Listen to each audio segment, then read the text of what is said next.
আসসালামু আলাইকুম দর্শক শ্রোতাগণ। আজকে আমরা মুসলিমদের মধ্যে সম্পত্তি বন্টনের কিছু প্রবলেম বা সমস্যা নিয়ে আলোচনা করব।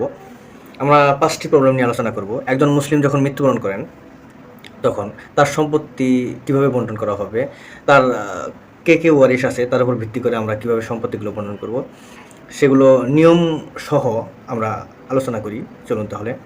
প্রথম প্রবলেম, একজন মহিলা মারা গেছে, মুসলিম মহিলা মারা গেছে। মারা যাওয়ার পর তার দুইজন ওয়ারিশ জীবিত আছে। একজন হচ্ছে হাজব্যান্ড, আরেকজন হচ্ছে বাবা। তাহলে আমরা জানি যে যদি কোনো সন্তান না থাকে, পুত্র পুত্রে পুত্র পুত্রে পুত্রে পুত্র বা কন্যা পুত্রে কন্যা পুত্রে পুত্রে কন্যা, এরকম নিচের দিকের কেউ যদি না থাকে, তাহলে হাজব্যান্ড অর্থাৎ স্বামী হাফ অংশ সম্পত্তি পায়। এখানে আমরা হাফ অংশ সম্পত্তি স্বামীকে দিব। আর এরকম সন্তান সন্ততি না থাকলে বাবাও অবশিষ্ট ভোগী হিসেবে সম্পত্তি পায়।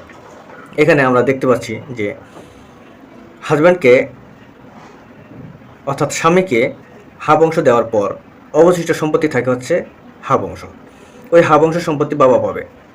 সবাইকে সম্পত্তি দেওয়ার পর সম্পূর্ণ সম্পত্তি এক অংশ হয়ে যায়। তার মানে হচ্ছে সম্পত্তি বন্টন আমাদের পরিপূর্ণ হয়েছে, সম্পূর্ণভাবে বন্টন করতে পেরেছি।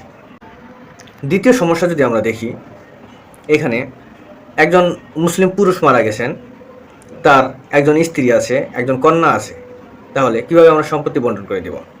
প্রথমত হচ্ছে কন্যা সন্তানের মধ্যে পড়ে, তাহলে ওয়াইফ পাবে 8-এর 1 অংশ, এবং কন্যা এখানে শুধুমাত্র কন্যা একজন হওয়ার কারণে হাফ অংশ পাবে। এখানে ওয়াইফ পেল 8-এর 1 অংশ এবং কন্যা হাফ অংশ।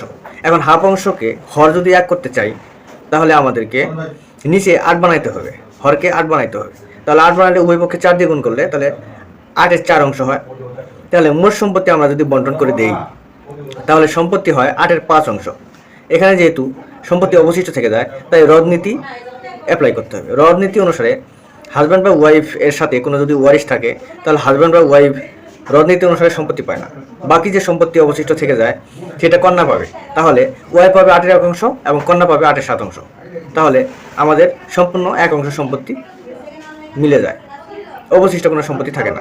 একটা সমস্যা যদি আমরা দেখি, এখানে একজন মুসলিম পুরুষ মৃত্যুবরণ করেছে, সেক্ষেত্রে তার 2জন ওয়াইফ জীবিত আছে এবং একজন পুত্র জীবিত আছে।